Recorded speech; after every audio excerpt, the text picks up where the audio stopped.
Olá, minha gente, olá, meu povo, seja bem-vindo a mais um vídeo com Jefferson Noronha. Jefferson Noronha, que tem estado aí no YouTube, nas redes sociais, sempre trazendo uma palavra. Assim, eu coloco o meu canal, as minhas redes sociais à disposição da teologia, da filosofia e da apologética, hoje também da ciência.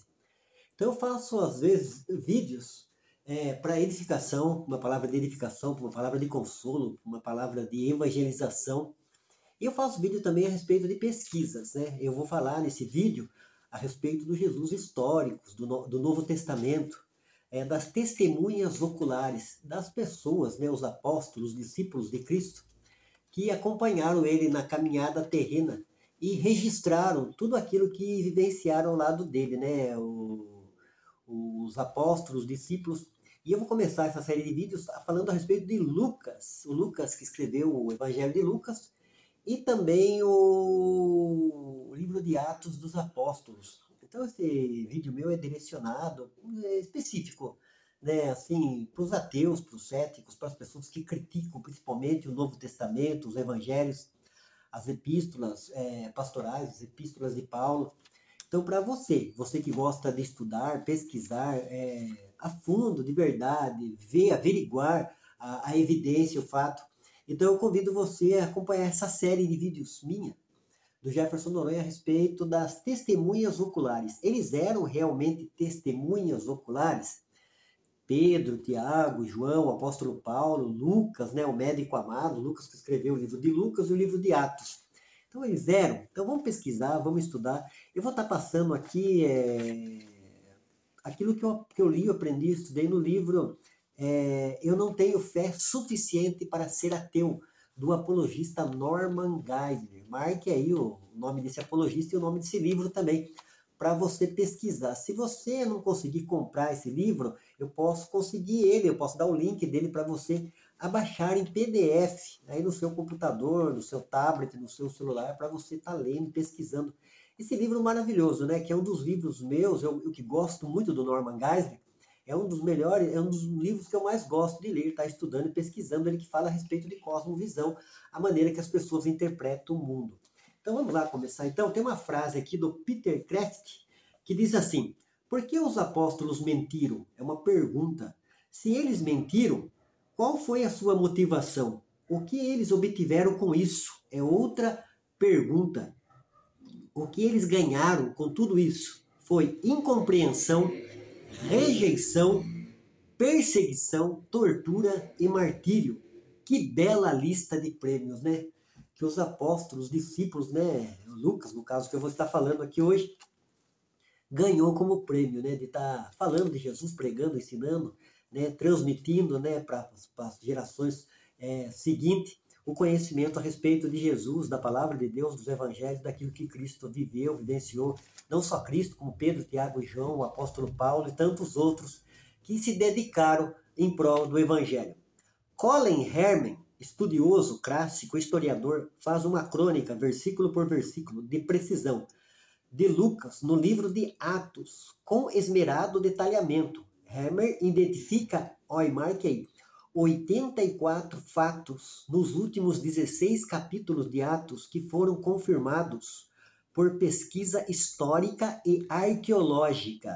Ao ler a lista a seguir, tenha em mente que Lucas não tinha acesso aos mapas ou às cartas náuticas modernas. Lucas registra com precisão.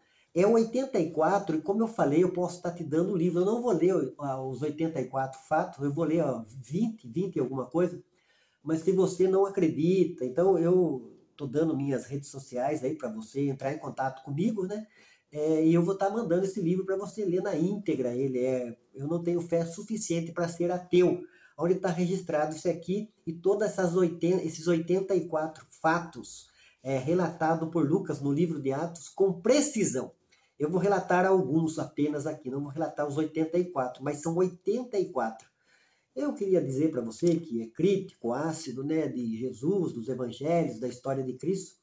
Só isso aqui que eu vou passar para você como história, Se existisse só isso aqui, não existisse o Antigo Testamento, o Novo Testamento, só esse relato aqui do livro de Atos já prova a historicidade e veracidade dos fatos daquilo que a Bíblia traz como ensinamento a respeito de Jesus e de seus discípulos e apóstolos.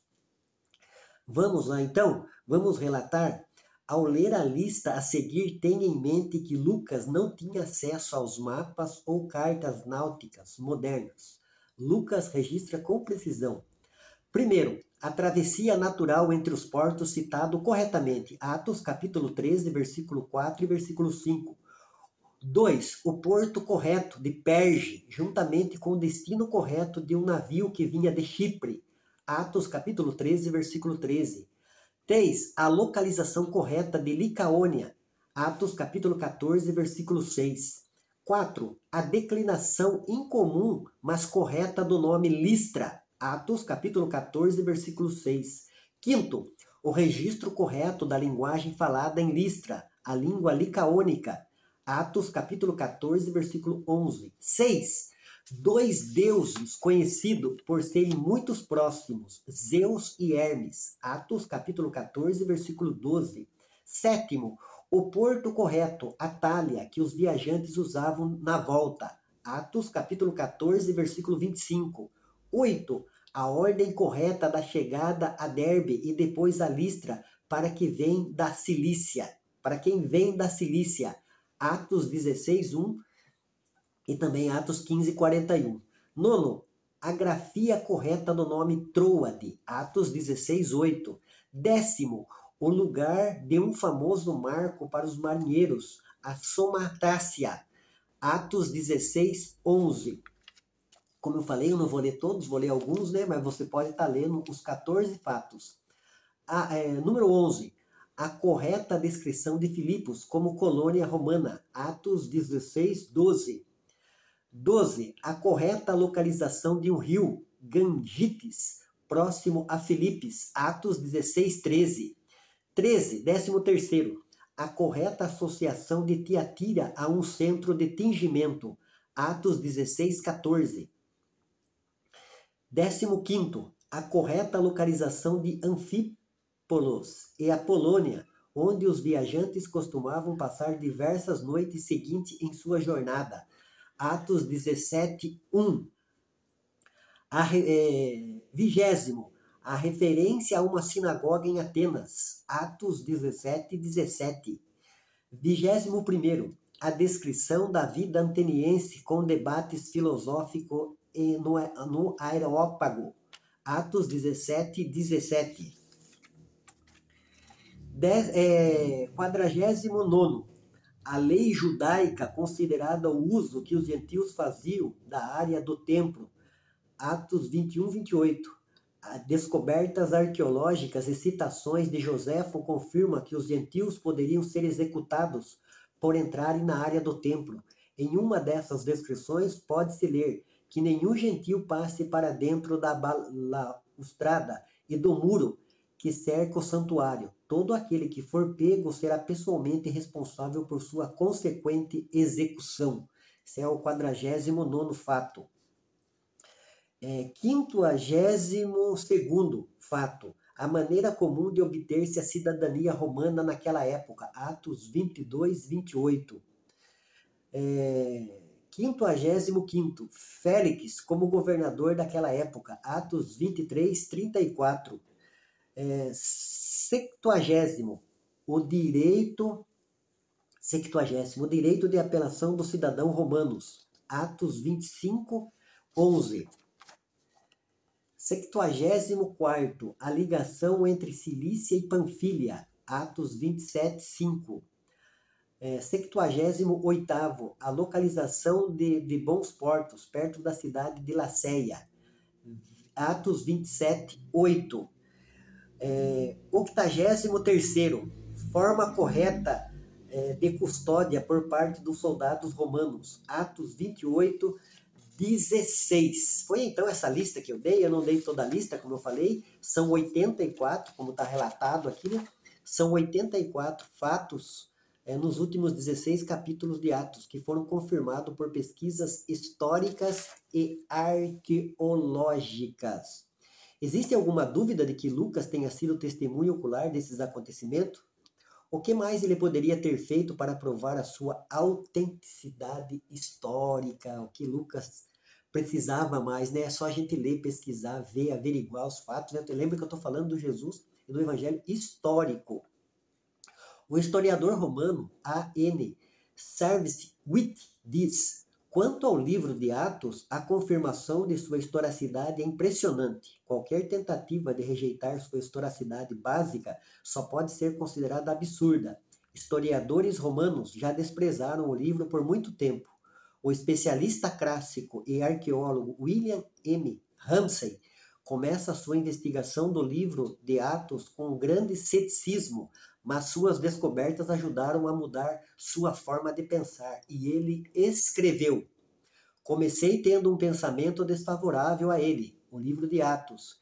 Eu não tinha o propósito de investigar o assunto em detalhes. Contudo, mais recentemente vi-me muitas vezes sendo levado a ter contato com o livro de Atos, vendo como uma autoridade em topografia, antiguidade e sociedade da Ásia Menor.